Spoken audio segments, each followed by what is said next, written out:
नमस्कार मित्रांनो आणि मैत्रिणींनो, आज आपण पाहूया शारदा नाम संकीर्तनाचा चौथा भाग, ज्याच्यामध्ये आहेत 108 नावांपैकी 33 ते 48 नावं आणि त्यांचा मराठी अर्थ.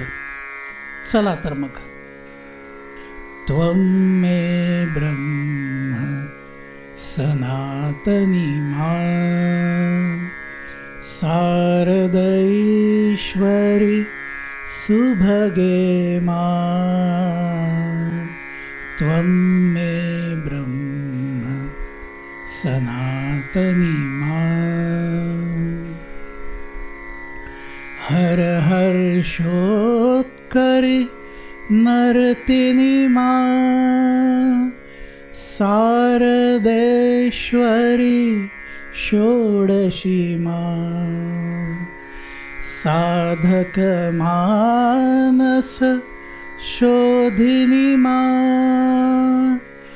सर्वसुभाग्य प्रसादिनी मा. गुह गजमुख जनी दायिनी मा. एकानेक विभागिनी मा. हिमगिरी नंदिनी लासिनी मा. सर्वचराचर सर्जिनी मा. त्वं मे ब्रह्म सनातनी मा. शारदैश्वरी सुभगे मा. त्वं मे ब्रह्म सनातनी मा. हे देवी माता, तू माझं अनादी ब्रह्म आहेस. हृदय मंत्रमुग्ध करणारी दैवी आई शारदा, तू माझं सनातन ब्रह्म आहेस. जिच्या नृत्यानं भगवान शंकरांच्या आनंदात भर पडते ती तूच.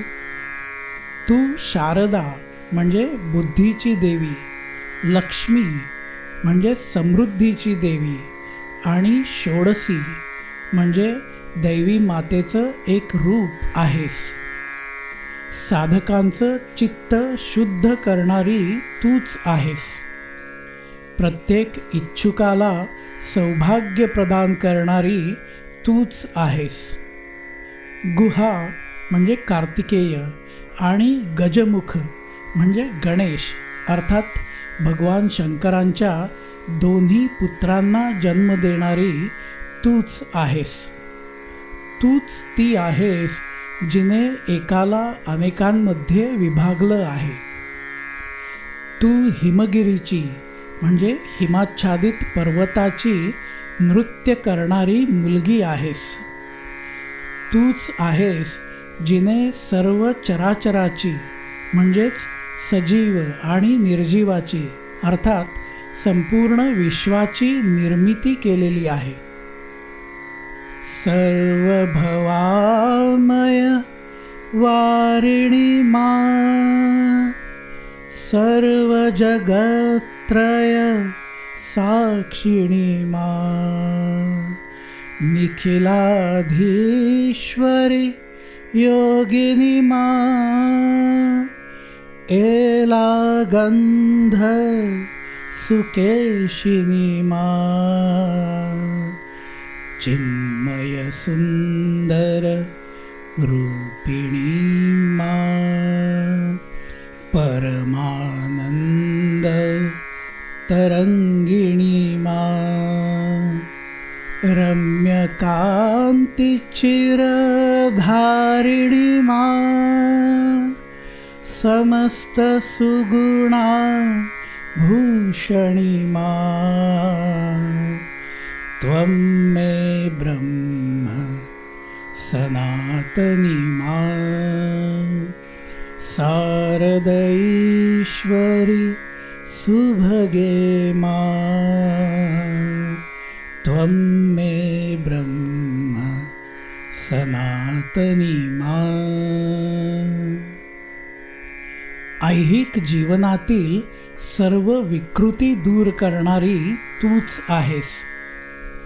तिन्ही लोकातील सर्व गोष्टींची साक्षीदार तूच आहेस. तू दुर्गा आहेस. सर्वांची सर्वोच्च अधिपती आहेस. तुझ्या केसांमध्ये वेलचीचा सुगंध आहे. तू संपूर्ण आध्यात्मिक सौंदर्याचं स्वरूप आहेस. तुझ्यामध्ये परम आनंदाच्या लहरी फिरत आहेत. तू सदैव रमणीय आणि आनंददायक आहेस. तू सर्व सद्गुणांनी सुशोभित झालेली आहेस. त्वं मे ब्रह्म सनातनी मा. शारदैश्वरि सुभगे मा. त्वं मे ब्रह्म सनातनी मा. शारदैश्वरि सुभगे मा. त्वं मे ब्रह्म सनातनी